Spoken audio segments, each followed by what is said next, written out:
Joyce, today we will be presenting about liberalism in international relations. Before we proceed, I would like to take a moment to introduce my group members, Muhammad ASYARI, AZLIN AZILAH, AFIQ Daniel, and myself, JOYCENTHA Michael. Bismillahirrahmanirrahim. Assalamualaikum and greetings to Dr. Arvin. My name is Muhammad ASYARI bin Markus. I will present about the introduction of the liberalism. John Locke, often regarded as the founding father of liberalism, was a 17th century English philosopher. His influential work, Two Treatises of Government, asserted the concept of natural rights, arguing that individual possesses inherent right, life, liberty, and property. Locke's idea significantly shaped modern liberal thought, emphasizing the social contract, limited government, and the idea that political authority is derived from the concern of the governed. His writings laid the groundwork of democratic governments and individual freedoms in liberal political philosophy. Besides, liberalism in international relations is a theoretical framework emphasizing cooperation, international institutions, and shared norms among states. It contends that democracies are less prone to conflict, promoting peaceful relations. Liberalism perspective prioritizes international organizations, multilateral democracy, and economic independence to foster global stability. They advocate for human rights, democracies, governments, and open markets, believing that this principle can lead to increased cooperation and more peaceful world order. Liberalism contrasts with realism, asserting that international cooperation and mutual interests can supersede the pursuit of power and national interests. I think that's all for me for the introduction. Next, I will pass to AZLIN.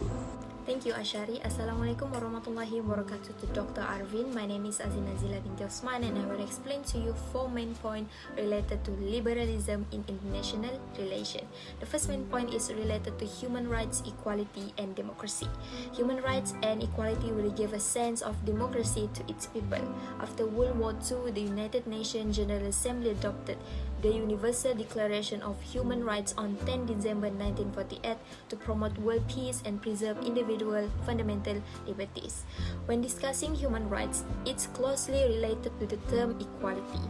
The Declaration of Human Rights, it stated that all human beings are born with equal rights, which are equally provided to people of all states across the world.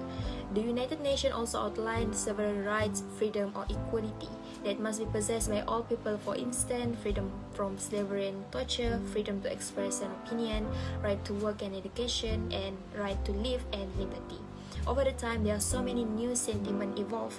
For example, we can take a look at the current liberal issues such as same-sex marriage, transgender rights, voting rights, and women's rights.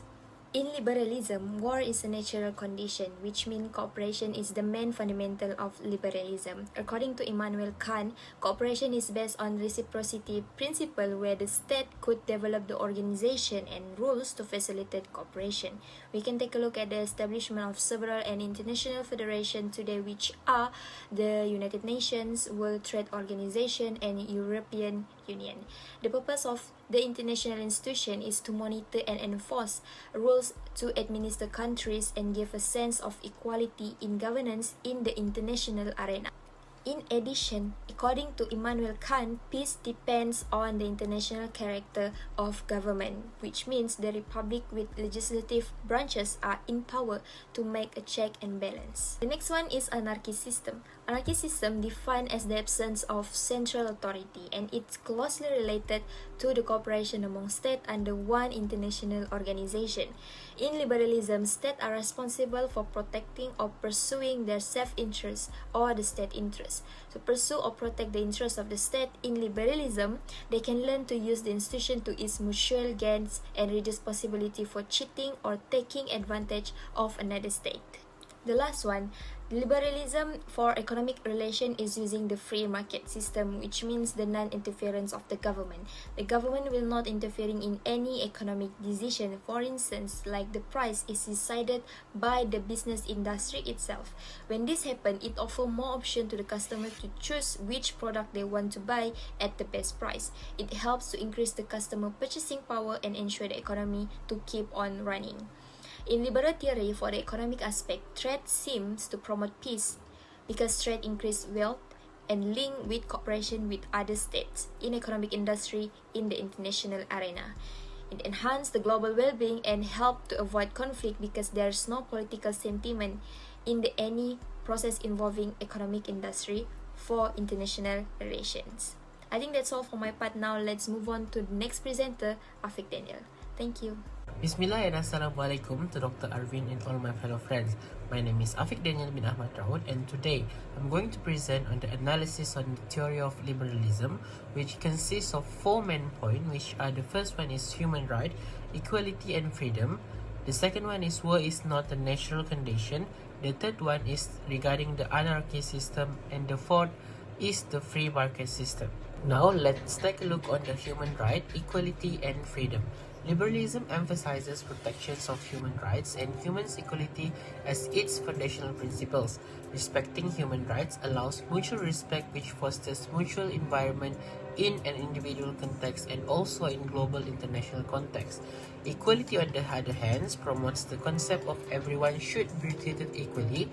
For example, the LGBTQ community that demands the equal rights. Liberal ideologies in international relations aiming to create more justice and cooperative world order. Meanwhile, freedom in liberalism focusing on individual and political thought, where it refers to the concept of democratic. In liberal internationalism, it seeks to build a world where its nations interacted with democratic principles, human rights, and the promotions of freedom for everyone. Second analysis is that war is a natural condition. Liberalism does not see war as a natural condition, thus it emphasizes on cooperation, international institutions and diplomacy to resolve any conflict that occur. Hence, non-violent solution to dispute as reflections of liberal belief, for example, resolution through institution, treaties, or agreement and negotiations. However, promoting peace and cooperation by liberalism theory does not eliminate international conflict, but rather having a peaceful way to resolve those conflicts without involving any war. For example, international conflicts such as between Malaysia and Indonesia over Sipadan Island, and it was solved peacefully through the international institution, which is the United Nations. Next, let us take a look through the anarchy system. As stated, anarchy refers to the absence of central authority, which means liberalists believe in the decentralized and self-help nature in the international system. There are few reasons of this theory. The first one, sovereign and autonomy of a state, where states seen as independent which have rights to govern their own states, such as controls over domestic affairs without external authority involved. The second one is to promote individual rights, which means anarchy system allows states to govern based on liberal perspective their own rights of freedom of the citizen without external imposition. Third is emphasizing international cooperation. In liberal theory, in anarchy system also have potential in international cooperation, which they can engage with diplomacies, form alliance, have right to voice out and address on current issues globally.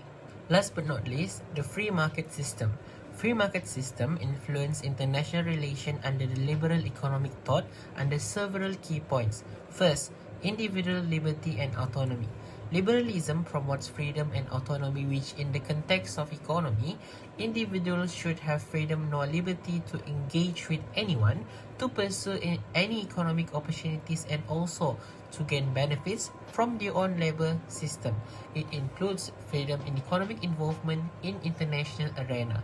Second, peaceful exchange and interdependence. Free market encourage international trade and economic interdependence. By national engagement through mutually beneficial economic relations, it can help to decrease conflict among states, maintain stable relations, and to promote freedom and peaceful. Third, efficiency and prosperity. In free market, The non-interference from the government can help increasing productivity and innovation in market force mind. It is only driven by competition and the invisible of supply and demand in allocating resources, which is more efficient. I think that's all for my part of the presentations today. I will pass the presentation to the next presenter. Please welcome. Now I will discuss about the impact of liberalism in international relations. Firstly, let's take a look at the advantages. First, economic cooperation. Liberalism advocates free trade and international economic interdependence among nations. This can promote economic growth, improve wealth, and minimize likelihood of conflict rooted in economic competition. Liberal economic policy, such as lowering trade barriers, can benefit all participating countries. Next one, promotions of democracy. As we know, liberalism emphasizes democratic governance and the protections of human rights. This can contribute to the flourishing of democratic values and institutions, which are seen to enhance international peace and stability. Lastly, peaceful conflict resolution. Liberalism advocates for peaceful dispute settlement approaches that involve conflict resolution, such as diplomacy, negotiation, and international institutions. It emphasizes the rule of law and the use of multilateral mechanisms to resolve disputes, which can help prevent armed conflict. However, we also acknowledge that liberalism also has disadvantages in international relations. Firstly, inequality and dependency. Liberal economic policy can lead to unequal distribution of wealth and power among nations. Developing nations may become dependent on more developed nations, leading to undesirable impact, which are economic disparities and may cause challenges for local industry. Moreover, ineffectiveness of international institutions. Liberalism relies on international institutions as their effectiveness and impartiality. However, some argue that these institutions can be influenced or dominated by powerful states, limiting their ability to address global issues freely and effectively. For example, in the Palestine and Israel conflict, where genocide is clearly seen by all people across the world as being committed by the Zionist regime's occupation, no steps have been taken by international institutions to settle the conflict that occurred in Palestine. Lastly, sovereignty concern. Liberalism emphasizes on human rights and democracy. This may create tension with states that prioritize sovereignty and non-interference in internal affairs. Some governments may perceive liberal intervention as infringement on their sovereignty, leading to resistance and conflict. Thank you, Joy. As a conclusion, liberalism in international relations champions cooperation, international institutions, and shared values, prioritizing individual rights, democratical governments, and economic freedom.